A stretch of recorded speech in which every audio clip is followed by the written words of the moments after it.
Kalena dhamma sawanang etamang kalamutamang. Part 3F Tanya Jawab Dhamma Sayadaw Dr. Sunanda. Apakah Anda bingung antara praktek Vipassana dan Samatha? Bagaimana cara yang benar menuju ke Nibbana? Bagaimana menangani persoalan yang muncul selama praktek Vipassana? Apakah latihan bertahap dalam Dhamma? Bagaimana mempraktekkan jalan mulia beruas 8? Apakah Nibbana? Buku ini sangat sesuai bagi para pemula dalam Dhamma, pencari kebenaran, dan juga untuk para praktisi Vipassana yang serius. Di sini dapat Anda temukan berbagai topik, mulai dari kama, dana, kemurahan hati, metta, cinta kasih, sampai pada Vipassana, meditasi pandangan terang. Buku ini memuat berbagai pertanyaan yang diajukan oleh para yogi yang bermeditasi di Buddhist Hermitage Lunas, Malaysia. Jawabannya diberikan oleh Sayadaw Dr. Sunanda. Beliau adalah guru meditasi di Buddhist Hermitage Lunas sejak tahun 2004. Judul buku, Tanya Jawab Dhamma bersama Sayadaw Dr. Sunanda. Judul asal, Questions and Answers, oleh Sayadaw Dr. Sunanda. Penerjemah Bahasa Indonesia Ko Chandrawati, penyunting Bahasa Indonesia Tim Yasati, perancang sampul Tim Yasati, penata letak Tim Yasati, foto sampul Tim Yasati, hak cipta terjemahan dan penerbitan, copyright 2018 Yayasan Satipatthana Indonesia, Yasati. Cetakan pertama April 2018. Buku ini tidak diperjualbelikan dan dibagikan secara cuma-cuma.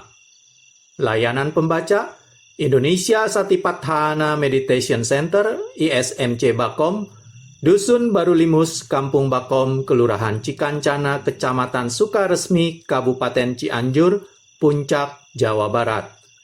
Indonesia Satipatthana Meditation Center, ISMC Jakarta. Jalan Nusaraya, Blok AA nomor 1, Citra 1 Extension, Jakarta Barat, Indonesia. Pada video part 3F ini, saya akan lanjutkan membacakan bagian 3 dengan memulai subbagian nomor 12. Sebab musabab yang saling bergantungan dan sebab dan akibat.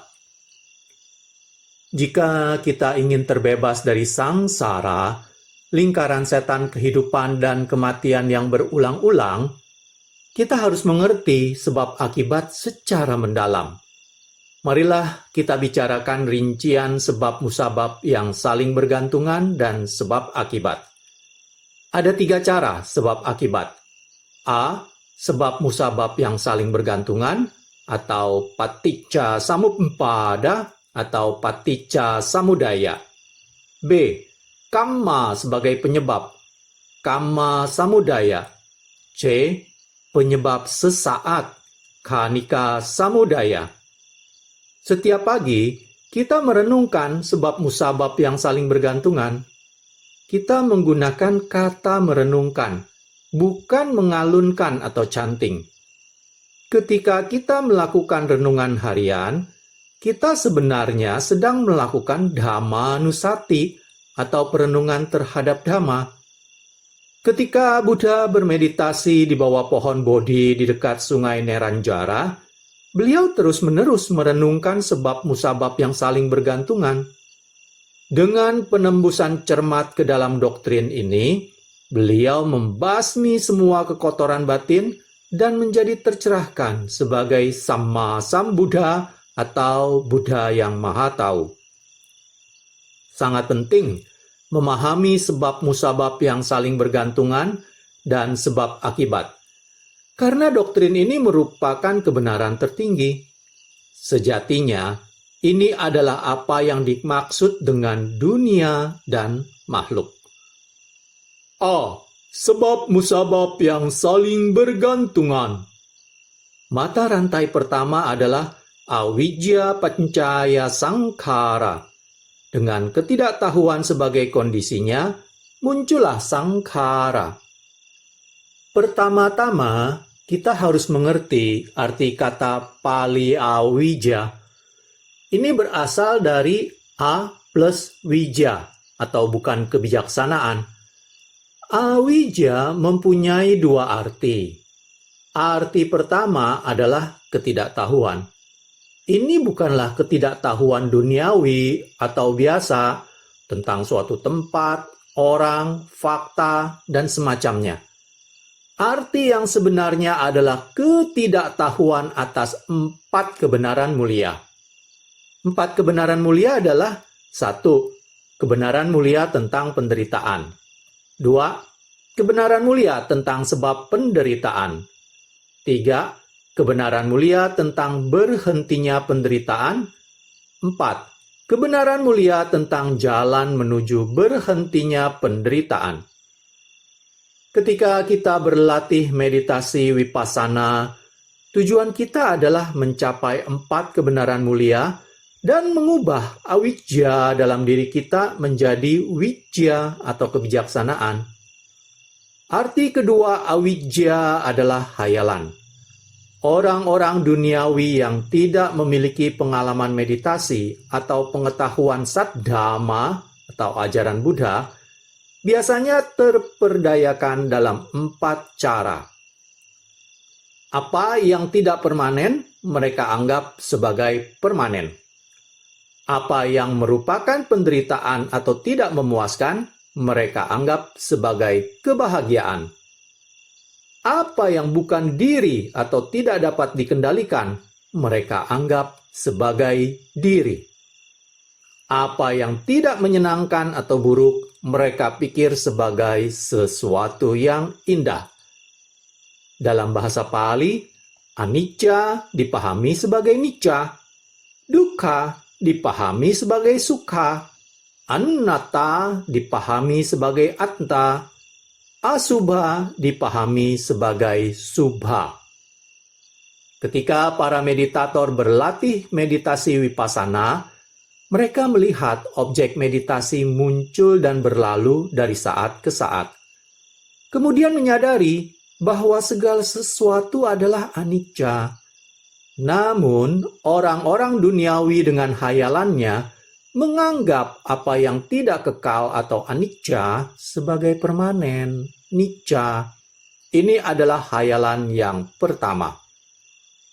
Ketika 5 kemampuan, keyakinan, usaha, perhatian murni, konsentrasi, dan kebijaksanaan seimbang dan meditasinya matang, meditator memahami bahwa segala sesuatu tidak kekal atau bersifat sementara. Mereka merasa tidak aman dan kecewa. Mereka merasa bosan dengan nama rupa mereka sendiri yang terus-menerus muncul dan lenyap. Mereka merasa ngeri dan jijik. Ketika satu nama rupa lenyap dan tidak ada nama rupa baru yang muncul, inilah waktunya untuk mati. Sebenarnya, kita dapat mengatakan bahwa nama rupa membahayakan dan sangat tidak memuaskan.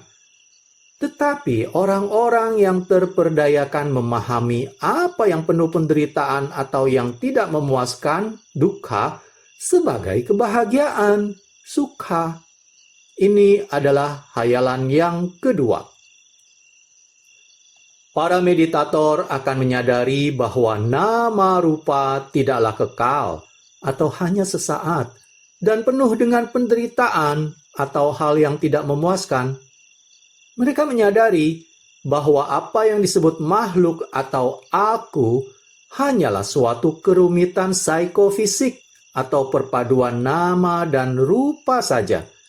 Tidak terdapat atta atau keberadaan yang kokoh atau aku.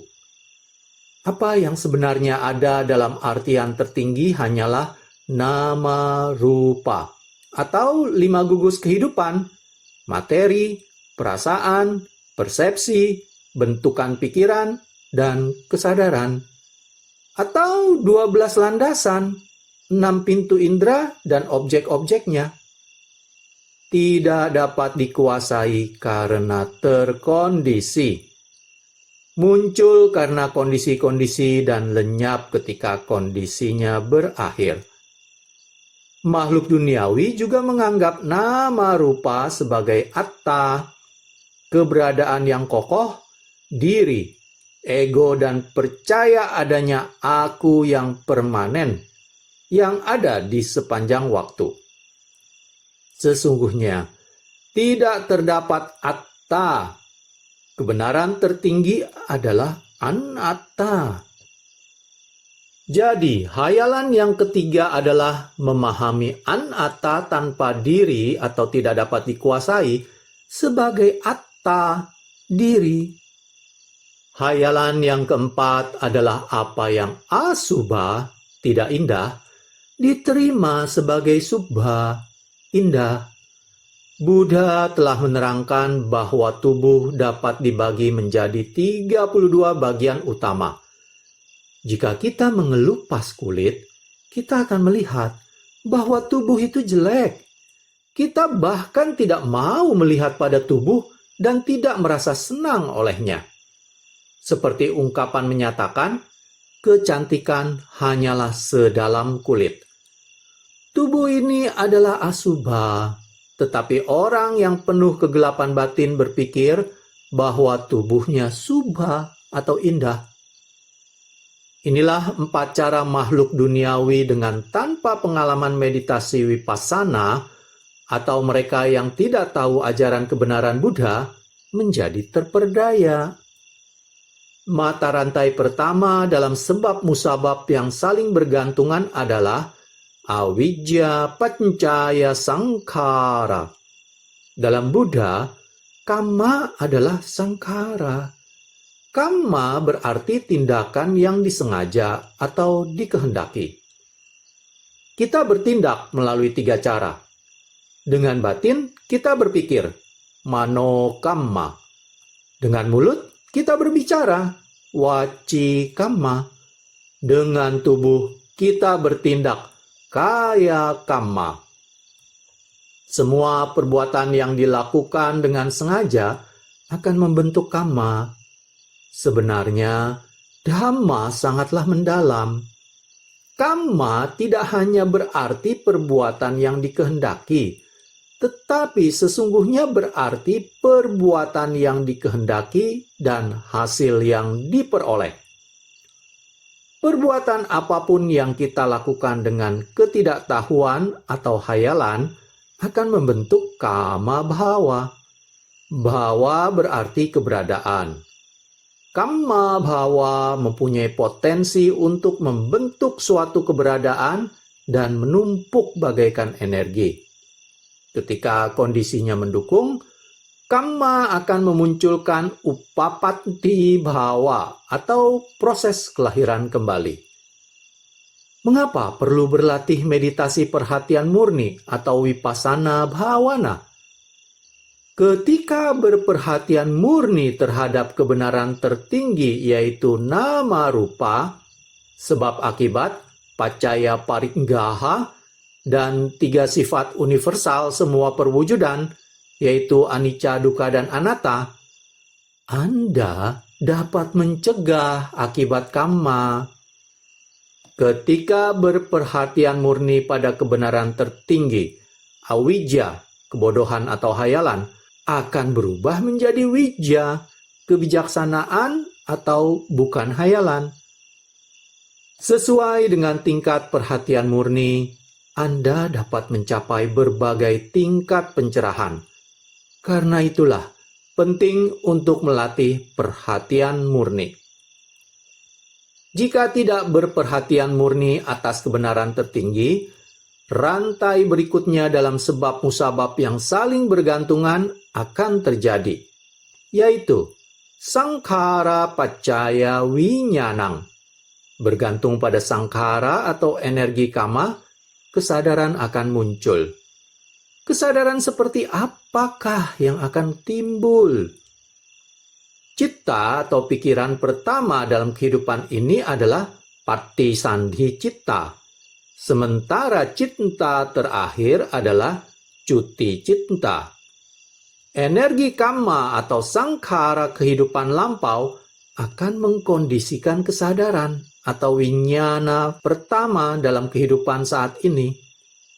Winyana ini adalah pati sandhi citta atau kesadaran penyambung kelahiran kembali, karena pati sandhi citta menghubungkan keberadaan lampau dengan keberadaan baru.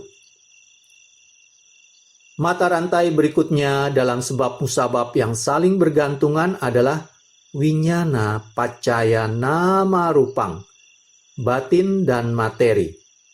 Menurut Abhidhamma, semua makhluk memiliki nama atau batin dan rupa atau materi. Satu-satunya pengecualian adalah makhluk-makhluk yang terlahir di alam asanya satta dan arupa, alam tanpa materi. Makhluk-makhluk asanya satta atau makhluk tanpa batin hanya mempunyai badan materi tanpa memiliki batin.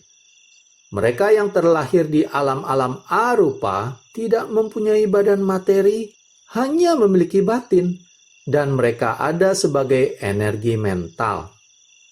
Kita, manusia, terdiri atas kerumitan psikofisik atau nama rupa.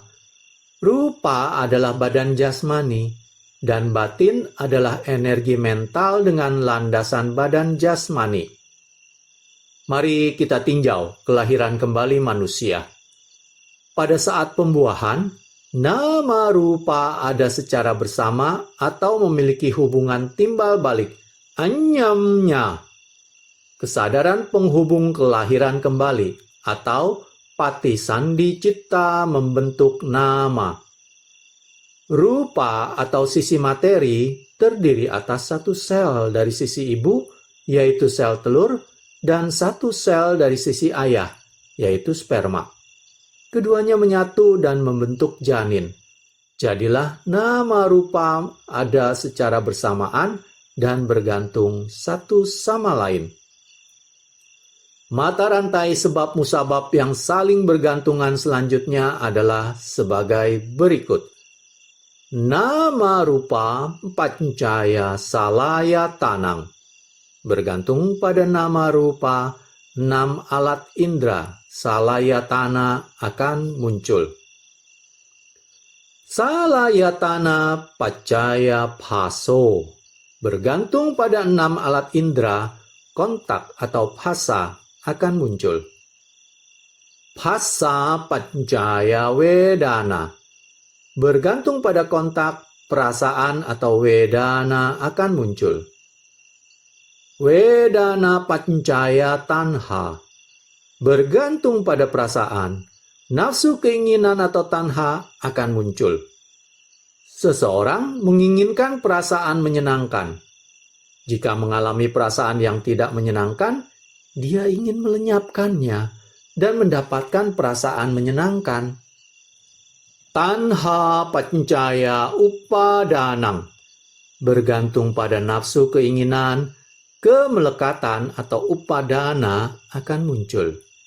Saat terjadi nafsu keinginan, orang akan melekatinya dan tidak ingin melepasnya. Kemelekatan adalah bentuk nafsu keinginan yang lebih kuat.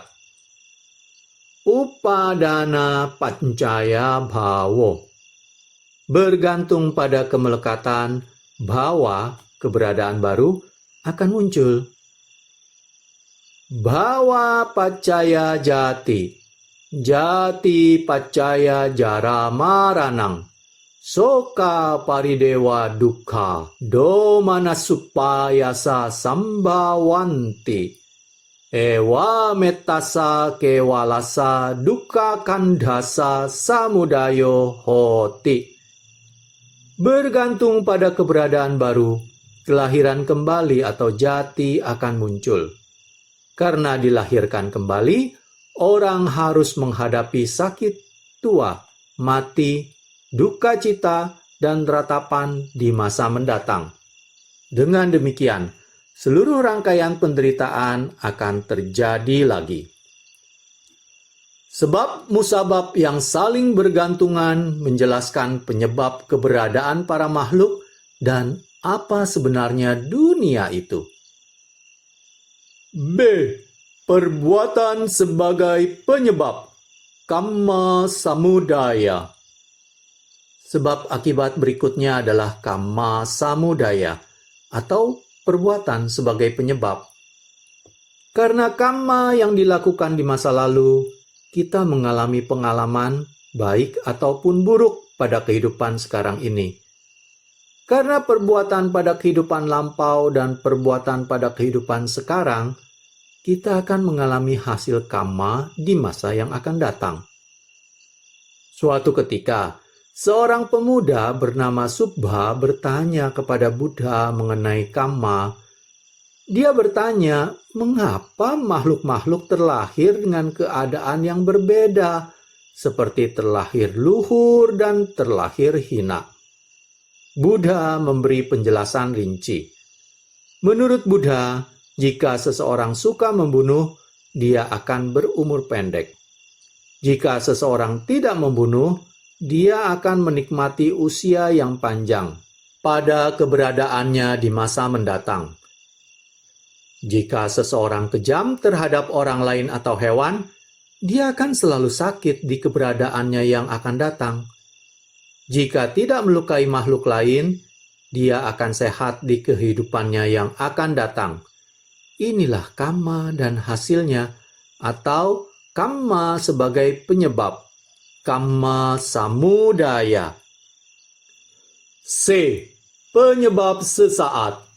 Khanika samudaya. Cara ketiga sebab akibat adalah penyebab sesaat atau khanika samudaya.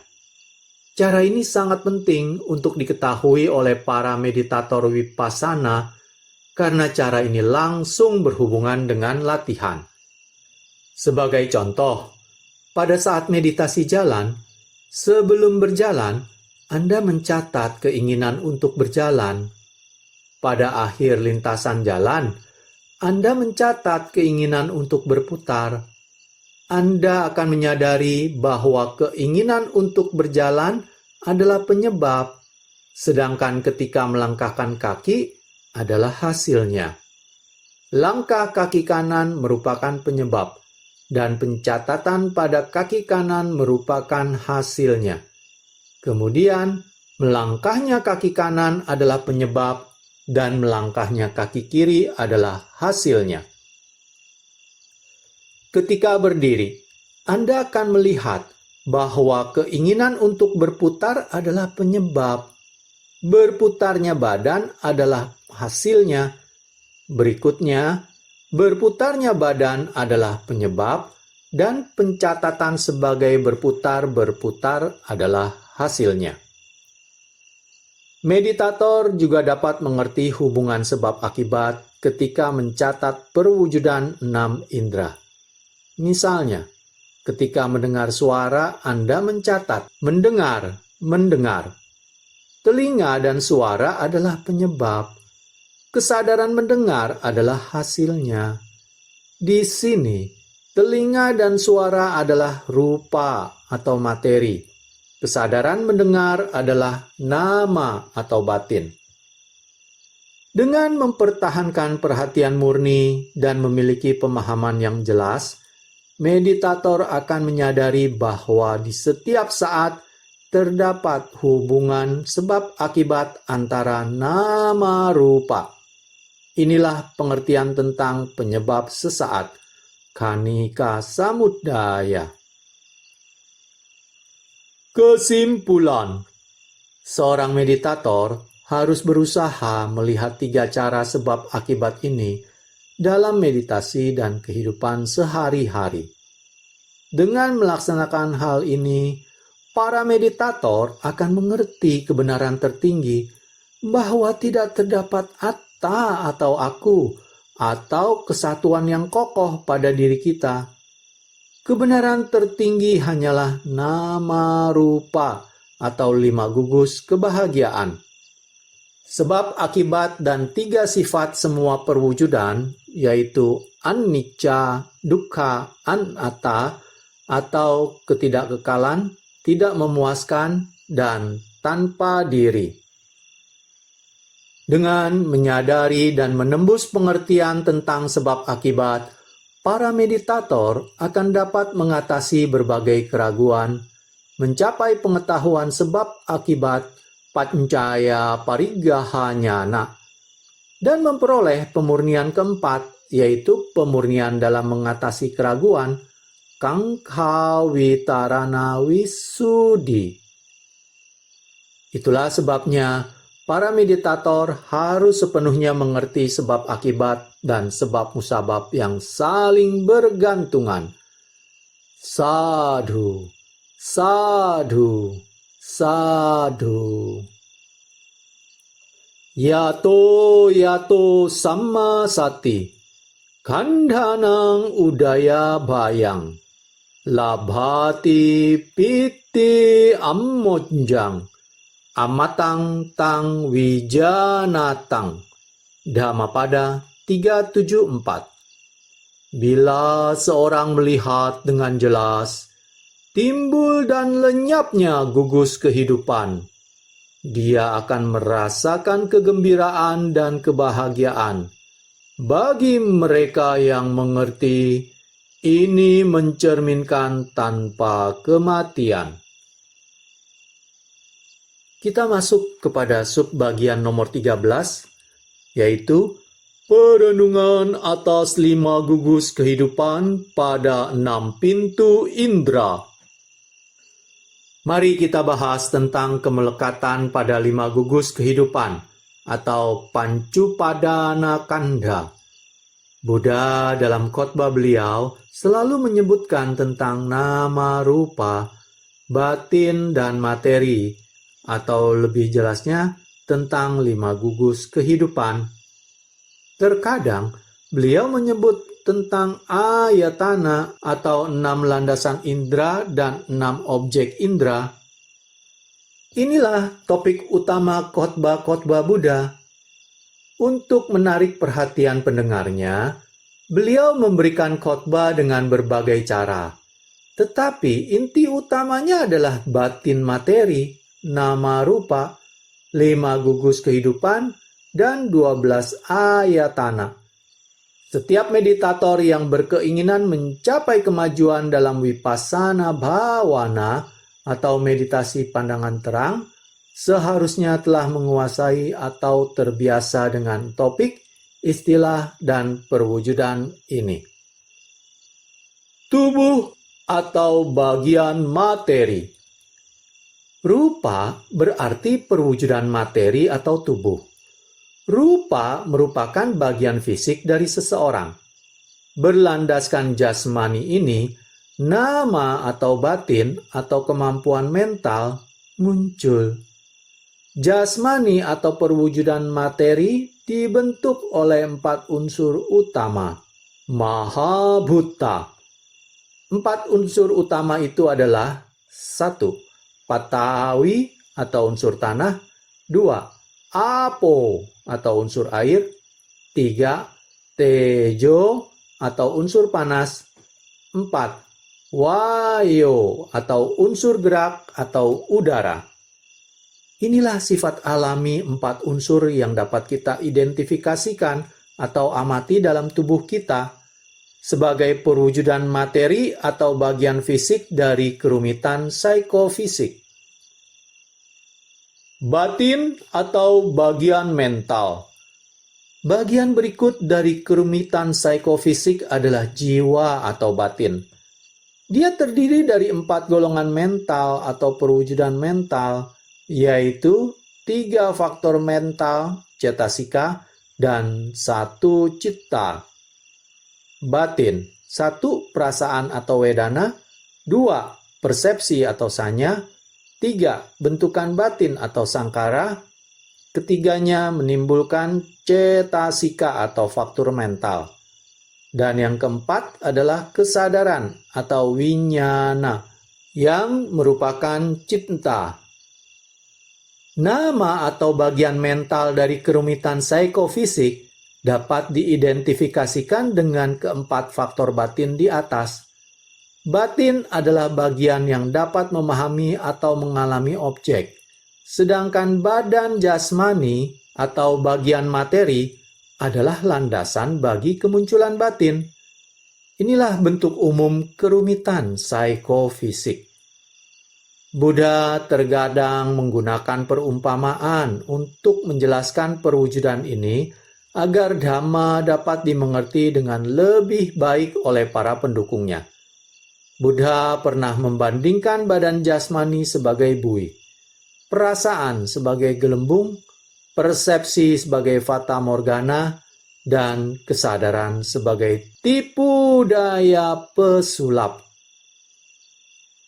5 gugus kehidupan. 1. Gugus materi atau rupa kanda. Baiklah, saya hentikan sampai di sini pembacaan dari video part 3F. Pada video part selanjutnya, saya akan lanjutkan membacakan bagian 3 ini dengan mulai dari 5 gugus kehidupan. Di subbab nomor 1, gugus materi atau rupa kanda. Terima kasih. Kalena dhammat savanang etammang kalamuttamaଂ